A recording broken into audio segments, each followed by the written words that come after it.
हैदर, इब्तिदा में तो आपको पता ही, हमने कहा 8:30-9 बजे तक हमें लग रहा था अयाज सादिक साहब के घर पे सभी आ गए हैं। फिर अचानक से खबर आई कि वज़ीर आज़म भी आ गए हैं, तो एक तासुर मिला कि शायद वज़ीर आज़म का भी आमना सामना हो गया हो या मुलाकात हो गई हो।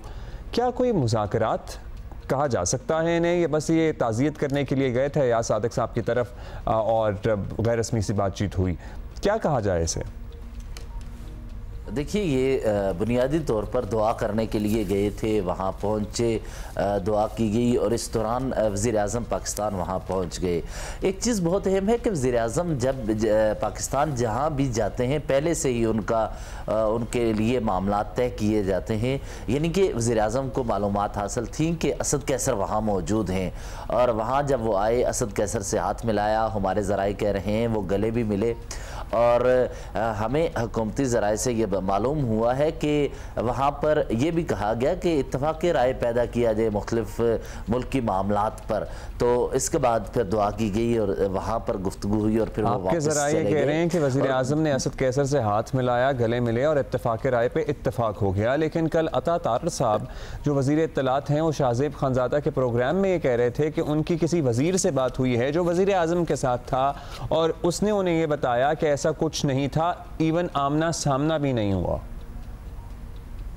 देखिए, ऐसा नहीं है। हमारे जो ज़राए हैं वो इस बात की तस्दीक कर रहे हैं कि असद कैसर वहाँ पर मौजूद थे। बाकी जो रहनुमा थे, बैरिस्टर गौहर के हवाले से उमर अयूब या साहबजादा हामिद रज़ा, तीनों की जो खबरें चल रही हैं हुकूमती ज़राए से भी और स्पीकर हाउस ज़राए से या फिर PTI ज़राए से भी हमें मालूमात मिली है, वो वहाँ नहीं थे। और इन्हीं तीनों रहनुमाओं से मैंने खुद गुफ्तगू की। तीनों ने कहा कि हम कल वहाँ नहीं गए, जबकि उमर अयूब परसों स्पीकर के पास गए और वहाँ पर ताज़ियत की थी। और इसके अलावा दीगर रहनुमा पार्लियामेंट हाउस में स्पीकर कौमी असम्बली से मिले। अच्छा, मुझे बताइएगा, हैदर शिराजी परसों भी जा रहे हैं, पार्लियामेंट हाउस में भी मिल रहे हैं, ज़ाहिर है उनकी हमशीरा का इंतकाल हुआ, उस पर ताज़ियत कर रहे हैं, दुआ में शिरकत कर रहे हैं। कल खबर मुज़ाकरात या पेशरफ्त की क्यों बनी? मतलब ये तो परसों भी चल रहा है, उससे पहले भी चल रहा था, ताज़ियत तो चल ही रही है ना। स्पीकर अयाज सादिक के घर पर वज़ीर आज़म और असद कैसर का एक ही वक्त में मौजूद होना इस खबर की वजह बना, या एक्चुअली कोई पेशरफ्त हो रही है? देखिए, बुनियादी तौर पर पेशरफ्त हो रही है और PTI की जानिब से पब्लिक स्टेटमेंट दी गई और इसके अलावा प्रेस कॉन्फ्रेंस और कौमी असम्बली फ्लोर पर कहा गया कि बातचीत के ज़रिए मामलात को आगे बढ़ाया जाए।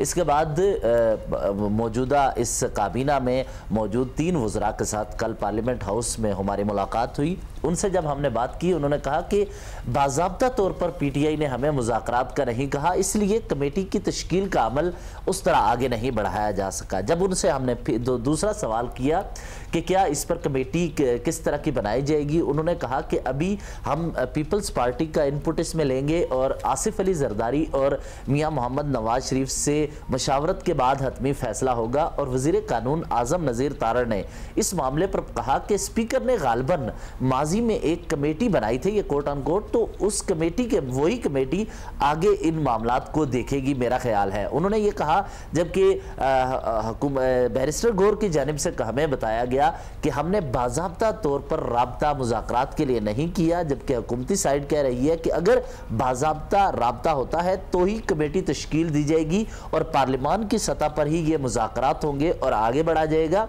जबकि इसमें एक और अहम बात यह कि कमेटी की तश्कील पर पीपल्स पार्टी की सीनियर क़यादत और रहनुमाओं से मैंने राब्ता किया, तो उन्होंने कहा कि पीपल्स पार्टी के बगैर ये मुज़ाकरात कामयाब नहीं हो सकते। उन्होंने कहा कि हम मुज़ाकरात का हिस्सा होंगे और हमारा एक नुमाइंदा वहाँ इस कमेटी का हिस्सा होगा। जब हमने उनसे मज़ीद तफ़सीलात मांगी तो इस पर हुकूमत भी ये कह रही है कि पीपल्स पार्टी को शामिल करेंगे। से हमें ये बताया गया एक चीज कि पीपल्स पार्टी के नुमाइंदे को हम जरूर इसमें शामिल करेंगे और वो भी होंगे, तभी मामला जी, वो तो अंडरस्टैंडिंग है PMLN और PPP की। पार्लियामेंट के फोरम पे ये बताया जा रहा है कि जब बाज़ाब्ता कोई राब्ता होगा तो फिर कमेटी भी बन जाएगी जिसमें PMLN और पीपल्स पार्टी और शायद कोई और भी शामिल हो सकता है, सबके नुमाइंदे शामिल हों।